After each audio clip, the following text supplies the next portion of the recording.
Hello everyone, তোমরা সবাই কেমন আছো? আশা করি খুব ভালো রয়েছো। আর সবাইকে আমার তরফ থেকে অনেক অনেক অনেক ভালোবাসা। আর নতুনদের সাথে তো আমি সবসময় আছি। তো চলো আজকে আমি একটা ছোট্ট মিনি ব্লগ তোমাদের সাথে শেয়ার করব। এই জিনিসটা কি তোমরা দেখতে পাচ্ছো? এটা হচ্ছে বাটার মাশরুম। আর এটা খেতে জাস্ট অসাধারণ লাগে। কে কে এর আগে বাটার মাশরুম খেয়েছো অবশ্যই কিন্তু আমাকে কমেন্ট করতে ভুলো না। আর সবাই একটু কমেন্ট, লাইক, শেয়ার করে দিও, যাতে তোমাদেরও রিচ বাড়ে আর আমারও প্রোফাইলে গ্রো আপ হয়। তো চলো এখন এই বাটার মাশরুমগুলো প্যাকেট থেকে বার করব, বার করে এইগুলো কাটবো। তো চলো কাটে কিভাবে, যারা খাওনি তারা প্রসেসিংটা দেখে নাও। আর সব থেকে বড় কথা হচ্ছে মাশরুমের মধ্যে এই মাশরুমটা কিন্তু বেস্ট খেতে লাগে। আর একটা ভালো লাগে মিল্কি মিল্কি মাশরুম, মানে যেটাকে মিল্কি ছাতু বলা হয়। বা সব থেকে বছরে সেই খুঁজে খুঁজে মানে বার করতে হয়, একটা দুটো করে বাগানে বাগানে ফুটে, ওগুলোও কিন্তু দারুণ লাগে, ওটা সব থেকে তো বেস্ট। আর তারপরে হচ্ছে মিল্কি বা এই ছাতুগুলো কিন্তু দারুণ খেতে লাগে, ঠিক আছে। তো এখন চলো, এখন কাটাকুটির পালা। এগুলোকে কাটতে হবে, পরিষ্কার করতে হবে। আর এইগুলো কিন্তু আমাদের রাজ্যের নয়, এগুলো বাইরে থেকে আসে। মেনলি আমাদের কাছে আসে হচ্ছে ৩ রকম হাত ঘুরে।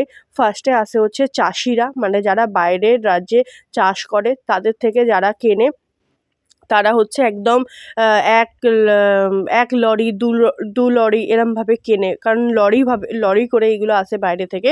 তো ওরা কেনে। কেনার পরে আসে হচ্ছে কলকাতায় পাইকারি মার্কেটে।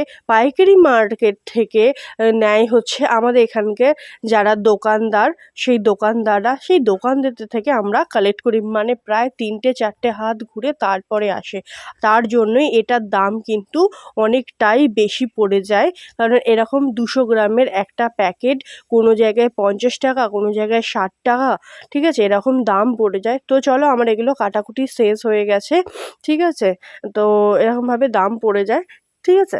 তো এটার জন্যই, কারণ এইগুলোর যদি তুমি মানে নিজে চাষ করো তাহলেও কিন্তু অত টাকাও তুমি কিন্তু মানে তোমার পড়বে না, ঠিক আছে? তো মেনলি কী বলো তো, যদি তোমরা ১ কেজি, ২ কেজি, ৫ কেজি যদি শিয়ালদা থেকে, মানে শিয়ালদার মেনলি মার্কেটটা এটার, ঠিক আছে?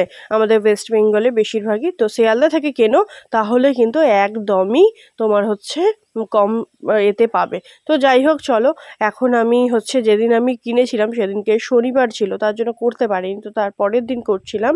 আর আমি এখানে হচ্ছে একটু পেঁয়াজ লঙ্কা ভেজে নিয়েছিলাম, কারণ এটাতে মা বলল না পেঁয়াজ লঙ্কা দিতে হয় না, বাট আমি একটু দিয়ে ফেলেছিলাম, ঠিক আছে। তো তো পেঁয়াজ লঙ্কা দিয়েও মোটামুটি ভালো খেতে লাগে।